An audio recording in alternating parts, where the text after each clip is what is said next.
ఈ ప్రజానీకానికి విజ్ఞప్తి చేస్తున్నాను. 3వ శనివారం ప్రతి నెల నేను అందరికీ ఒకటే విజ్ఞప్తి చేసిన, ఏ పని చేయక్కర్లేదు, కొంపలేమీ కూలిపోవు.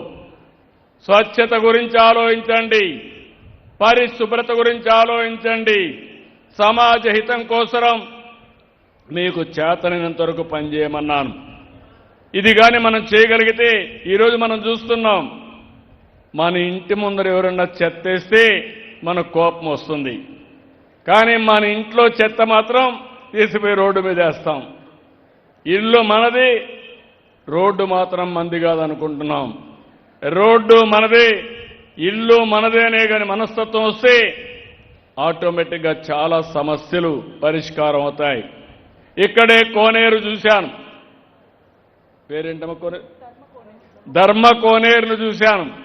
ఎంత ఆనందం కలిగిందంటే, ఎప్పుడో కట్టినటువంటి కోనేరుని, త్రాగునీరుండే కోనేరు రాను రాను కలుషితమైన నీళ్లు, బురద నీళ్లు అయిపోయి చాలా భయంకరంగా ఉంటే, ఈరోజు ఎవరైనా ఈ గ్రామం కానీ ఈ ప్రాంతం వాళ్ళు కానీ సాయంత్రం పోయి ఫ్రెష్ ఎయిర్ అక్కడ పీల్చుకొని చుట్టూరు ఒక 4 రౌండ్లు వేస్తే మీ ఆరోగ్యం ఆటోమేటిక్గా ఇంప్రూవ్ అయిపోతుందని చెప్పి కూడా నేను మీకు తెలియజేసుకుంటున్నా. అలాంటి మంచి కేంద్రాన్ని తయారు చేసే పరిస్థితికి వచ్చారు.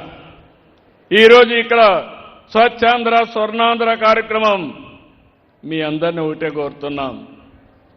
ఇక్కడుండి పారిశుద్ధ కార్మికులను అభినందిస్తున్నాం. ప్రజలు, ప్రభుత్వ ఉద్యోగులు, స్వచ్ఛంద సంస్థలు స్వచ్ఛత కోసం ముందుకు వస్తున్నాయి.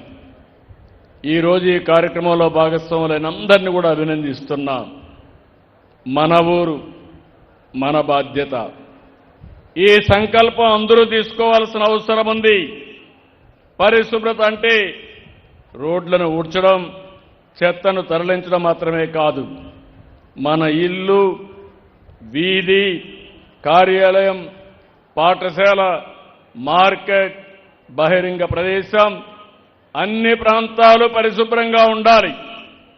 అప్పుడే పరిశుభ్రమైన గ్రామాలుగా తయారవుతాయి. ఆరోగ్యకరమైన కుటుంబాలు వస్తాయి. స్వచ్ఛమైన పర్యావరణం వస్తుంది. దానికే నేను ఈరోజు ఆలోచించాను. ఒకప్పుడు విజన్ 2020 అంటే చాలా మంది ఎగతాళి చేశారు.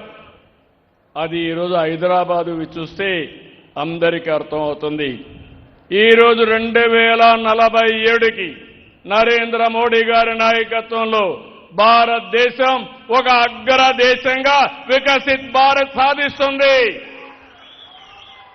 అదే సమయంలో ఆంధ్రప్రదేశ్ రాష్ట్రం మీరు రాసి పెట్టుకోండి, ఇప్పుడే ఒక సంవత్సరానికి 30,000 రూపాయలు పెరిగిందని మీ కలెక్టర్ గారు చెప్పారు.